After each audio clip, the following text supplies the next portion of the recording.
Ade Randy hubungi ibu, Bu, saya ada perlu sama ibu.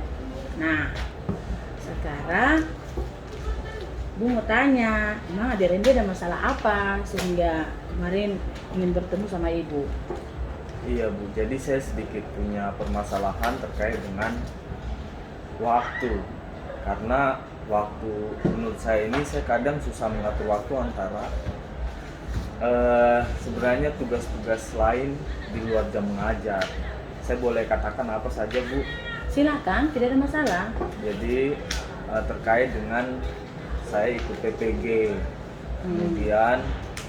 kemudian apalagi tugas tambahan yang lain seperti dapodik, itu data-data yang luar biasa banyak. Kemudian jujur saja saya rawat anak saya yang pertama karena istri saya ini tugasnya jauh dari saya, sehingga pagi itu kadang kalau terlambat bangun itu sangat berpengaruh dengan kehadiran saya di sekolah yang tepat waktu. Gitu. Oke, jadi tujuan Ade Randy ingin ketemu ibu hari ini yaitu mau sedikit dibilang curhat juga boleh ya? Iya. Nah, karena Ade Randy punya masalah terkait dalam pembagian waktu itu belum istilahnya belum maksimal ya. Iya. Mesti ada saja yang terbengkalai sementara semua harus jalan. Benar, seperti Bu. itu ya. Iya. Nah, sekarang ibu mau tanya balik nih. Selama ini di dalam pembagian waktu yang sudah Ade Randy lakukan, apakah Ade Randy itu sudah, misalnya contoh pagi-pagi, oh hari ini saya akan melakukan ini, misalnya sudah membuat semacam rencana gitu loh, hari ini saya akan apa, tak sudah diatur dalam schedule hari itu, atau hanya begitu saja berjalan begitu saja tanpa harus ada perencanaan seperti itu? Yang selama ini memang jujur Bu, berjalan apa adanya. Memang saya tidak ada pengaturan waktu yang tadi Ibu sebutkan. Kadang itu ya sudah jalan saja, kadang ada kegiatan ini ya diikuti, ternyata terbengkalai Bu. Ada satu ya, apalagi ke bagian anak, itu yang kadang susah begitu. Nah, oke. Jadi Ade Randy katakan bahwa selama ini Ade Randy memang apa istilahnya kegiatannya tuh berjalan begitu saja tanpa ada yang direncanakan bahwa oh saya hari ini pagi saya bangun saya akan bikin ini, antar anak ke sekolah, saya ke sekolah, ini yang akan saya lakukan, masuk kelas, setelah itu pokoknya udah diplot-plotkan waktunya seperti itu ya. Tetapi kan belum dilakukan, hanya berjalan begitu saja. Nah, sekarang begini, berarti kalau ibu boleh tahu nih, kira-kira kalau misalnya angka ini berada di nilai 1 sampai 10, kira-kira Ade Randy punya pemetaan waktu yang selama ini dengan rutinitas kegiatan itu kira-kira berada di angka berapa? Mungkin hanya 4 Bu, kalau menurut saya, karena apa ya istilahnya, saya rasa bahwa gak maksimal semuanya apa yang saya kerjakan. Saya mau itu semua maksimal, tapi ternyata berjalan itu gak maksimal. Jadi kalau menurut saya ada di angka 4 Bu. Angka 4 ya? Iya. Nah, sekarang kira-kira apa yang bisa Ade Randy pikirkan bahwa apa yang harus saya lakukan, manage seperti apa, memanage waktu seperti apa supaya kegiatan rutinitas yang wajib dan harus Ade Randy lakukan sehari-hari itu bisa berjalan sesuai dengan apa yang Ade Randy harapkan. Apalagi tadi ibu dengar ada sangkutannya dengan anak. Nah kan kasihan, ya kan? Nah kalau sudah sampai berurusan dengan anak lagi, berarti dalam hal ini, waduh Ade Randy sebagai seorang ayah, betul-betul harus bisa memanage waktu itu. Dan tanggung jawab dapodik di sekolah, mengajar, belum lagi PPG, itu kan semuanya kegiatan yang harus, dan itu kegiatan-kegiatan itu kan semua dengan deadline ya. Nah berarti kan memang membutuhkan manage waktu yang sangat-sangat baik seperti itu. Nah, kalau ibu boleh tahu nih, kira-kira apa yang sudah ada yang dipikirkan, trik-trik bagaimana baiknya kira-kira? Mungkin ini apa terlihat sepele ya Bu. Iya. Itu karena kita selalu memulainya dari pagi. Iya. Secara jujur saya kadang terlambat banget. Bahkan mungkin ibu pernah telepon saya. Iya. Ibu telepon saya terus tiba-tiba saya kaget bangun. Iya. Ibu ingat kejadian Iya, itu? saya ingat. Nah, maka mungkin hal ini mungkin terlihat sepele, tapi mungkin saya akan ke depan itu buat alarm deh Bu kayaknya. Jadi saya sudah mulai bangun pagi sekali untuk menyiapkan keperluan anak, sehingga dari awal pagi itu sudah terencana begitu. Iya, baik. Jadi untuk dari segi di dalam rumah saja, kalau kita sudah tidak disiplin dalam bangun tidur tuh butuh disiplin loh. Karena kalau kita akan mau bangun sesuka hati ya memang ya jelas aja waktu itu tidak akan bisa termanage baik. Kita bangun jam sekian, oh kalau misalnya karena saya harus urus anak pagi, paling lambat itu jam 5 pagi, itu paling lambat sekali, sudah paling lambat. Kenapa? Ya karena ngurus anak lagi untuk mau ke sekolah, ngurus persiapannya anaknya, ngurus bekalnya, kan masih kecil tuh anaknya Pak Randy. Nah kalau begitu itu harus betul-betul tidak boleh bangun terlambat. Nah begitu bangun ya itu pekerjaan-pekerjaan yang harus dilakukan dalam rumah sebelum pergi ke sekolah ya sudah harus diatur dengan sedemikian rupa. Itu yang pertama. Nah yang selanjutnya lagi apa yang adik Randy harus pikirkan supaya sampai di sekolah, karena ibu yakin kegiatan PPG itu pasti terjadi di jam-jam sekolah atau gimana? Iya benar Bu. Nah berarti kan di situ harus bisa diatur lagi tuh waktunya. Jadi bukan hanya dipikirkan oh di rumah saja seperti itu ya, harus itu di manage. Oh saya jam sekian seperti itu. Nah gimana nih untuk selanjutnya menurut adik Randy? Selain di waktu bangun pagi, ya pengingatnya adalah alarm. Saya akan berencana untuk membuat catatan kecil apa yang akan saya lakukan, dan itu mungkin akan saya checklist. Nah keberhasilan itu terlihat apabila checklist itu terpenuhi semua. Saya rencanakan seperti itu Bu. Tapi kalau misalkan itu tidak terlaksana berarti saya masih gagal. Gitu. Benar ya adik Randy. Ini kalau ibu boleh sedikit bercerita, ibu punya pengalaman ya. Ibu pikir adik Randy cukup tahu ibu punya tingkat kesibukan juga seperti apa. Sekalipun ibu tidak punya anak kecil, tetapi bukan berarti ibu juga terlepas dari pekerjaan di rumah. Nah kan ada tanggung jawab ibu sebagai seorang ibu dan sebagai seorang istri, ya kan? Nah disangkut pautkan dengan pekerjaan ibu di sekolah. Seperti itu tadi adik Randy katakan bahwa akan membuat catatan kecil. Benar sekali. Itu yang ibu lakukan selama ini. Jadi ibu punya catatan kecil itu di pagi hari itu sudah tek yang ibu lakukan, dan tidak boleh tergeser dengan apapun kecuali ada kata kecuali. Misalnya ibu harus contoh ya. Begini, ibu sudah plotkan hari ini begitu saya dari rumah setelah sudah anak itu ke sekolah, di sekolahnya turun, ibu punya sekolah, selesai itu sampai di sekolah ibu sudah plotkan, oh jam pertama misalnya ibu harus masuk kelas, maka ibu akan masuk kelas. Lalu tiba-tiba di siang hari ada yang mengatakan kepada ibu, ajak, Bu Ratna, ayo dong sebentar pergi makan di luar atau apa. Nah dalam hal ini ibu tidak akan bisa mengokekan langsung itu. Ibu itu apa yang sudah ibu schedulekan itu darurat, namanya darurat itu misalnya contoh mungkin ada yang sakit, nah itu mungkin ibu bisa, atau mungkin ditelepon kepala sekolah untuk menghadap, itu bisa ibu tangguhkan, ibu punya kegiatan. Lain dari itu tidak. Jadi apa yang sudah kita atur hari itu, jangan, karena kita ini punya kesibukan kan tinggi. Jadi kalau kita punya waktu yang sudah kita atur itu, kita masuk dengan hal-hal yang tiba-tiba, nah dan itu bukan urgent, saya pikir kita jangan okekan. Kenapa? Di sini bukan dibutuhkan, di sini dibutuhkan istilahnya komitnya kita kepada kita punya diri sendiri, seperti itu. Nah jadi tadi kalau ada yang dikatakan kembali lagi kepada ada lain bahwa Bu saya akan membuat catatan, setelah itu nanti saya cek checklist.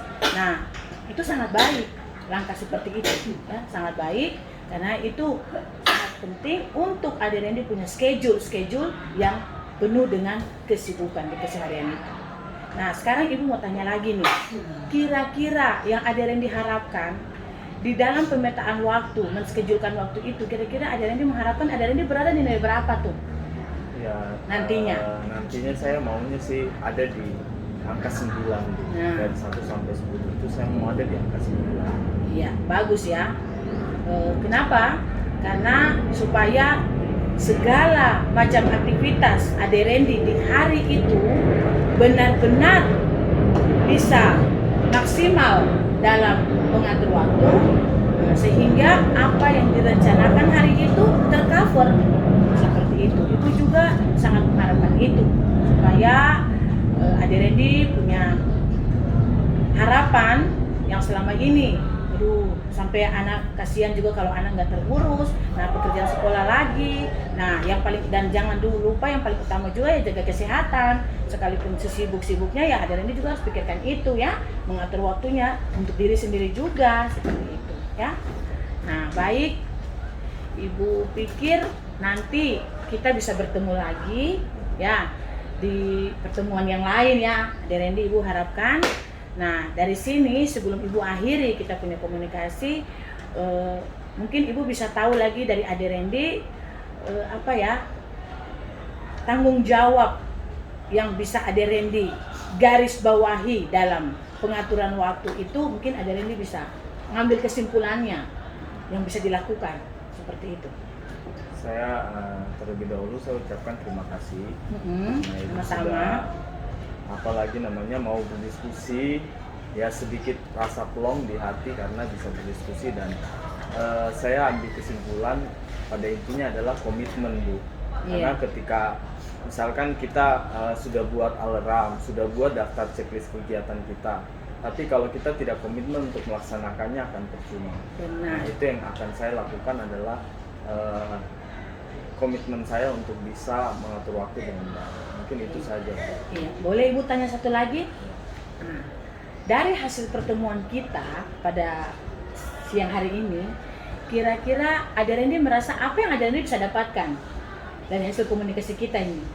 Yang saya bisa dapatkan adalah saya terbantu dengan permasalahan saya Bu, karena selama ini mungkin ya saya hanya pendam sendiri, ya saya lakukan kegiatan tanpa ada mungkin komunikasi dengan siapa saja gitu. Saya rasa ya lebih plong begitu itu Bu. Oke, baik Ade Rendy. Nah ibu juga senang karena Ade Rendy bisa istilahnya mengajak Ibu untuk kita saling berkomunikasi ya dalam hal ini terkait Ade Rendy punya permasalahan.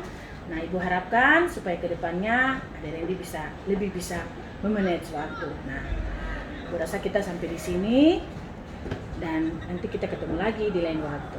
Terima kasih Bu. Iya sama-sama. Salam literasi. Semangat.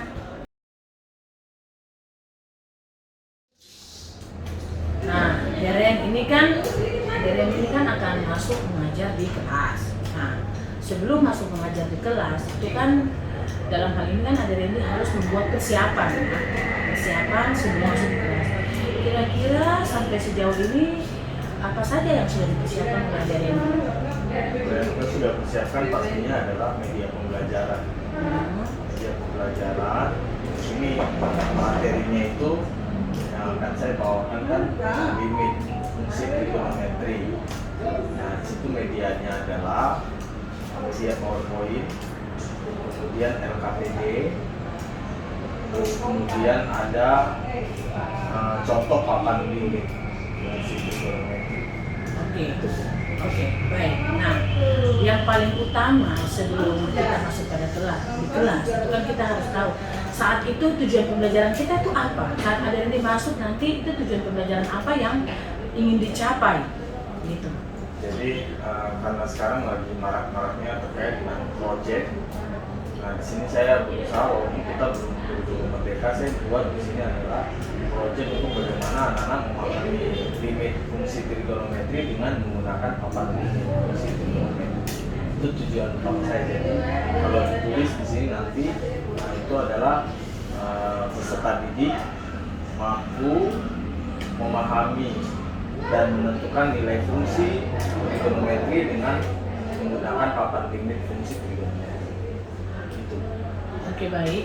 Lalu untuk fokus pengembangan tujuan pembelajarannya sudah disebutkan tadi, tetapi kan harus ada pengembangan fokus pada mungkin satu titik indikator apa ya. Jadi area pengembangan itu persisnya di bagian mana dan tentang apa yang ingin dicapai. Ya, jadi area pengembangannya pastinya adalah siswa itu saat melihat soal itu dia sudah paham langsung karena apa istilahnya dengan dia sendiri yang mempraktekkan di papan ini gitu. Jadi area pengembangannya ya dia lebih lihai gitu maksud saya. Dia lebih lihai untuk menentukan nilai limitnya. Iya. Lalu strategi apa yang kira-kira Adik Randy sudah persiapkan?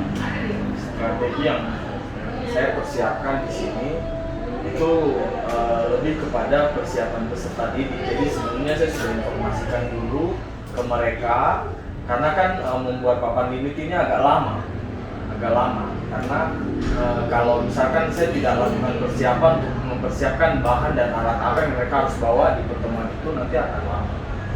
Itu strategi saya sih.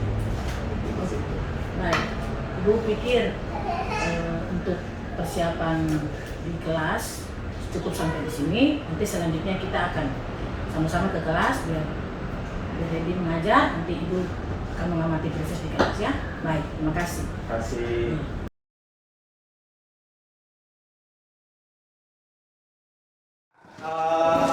Selanjutnya, Pak Guru minta untuk kalian dapat menyelesaikan papan limit kalian ya dalam waktu 10 menit, karena selanjutnya akan digunakan oleh teman kalian ya. Ini kan sudah Pak Guru tugaskan untuk kalian dapat kerjakan di rumah. Jadi sekarang saatnya untuk finishing saja. Bisa dipahami? Oke, Pak Guru beri waktu 10 menit, silakan bisa dikerjakan dalam kelompok ya. Silakan. Terus nanti setiap kelompok harus dengan spidol. Karena nanti dalam menjawab papan limit, kalian gunakan spidol ya. Dipasang-pasangkan antara jawaban dan pertanyaan dan jawaban.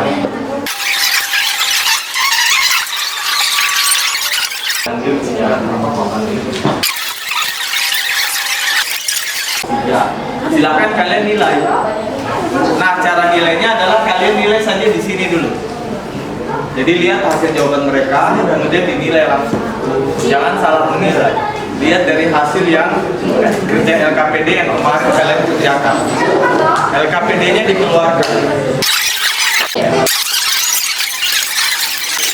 Baik ya, anak-anak, sekarang saatnya untuk kalian presentasi. Nah, untuk presentasi nanti perlu dituliskan. Yang saya dapat dari pelajaran MTK Minat bersama Pak Randy adalah, walaupun MTK merupakan salah satu pelajaran yang disegani banyak siswa, namun ketika kita belajar materi limit bersama Pak Randy, kita bisa mendapat ilmu baru dan tentunya pembelajaran begitu menyenangkan. Terima kasih, beri aplaus.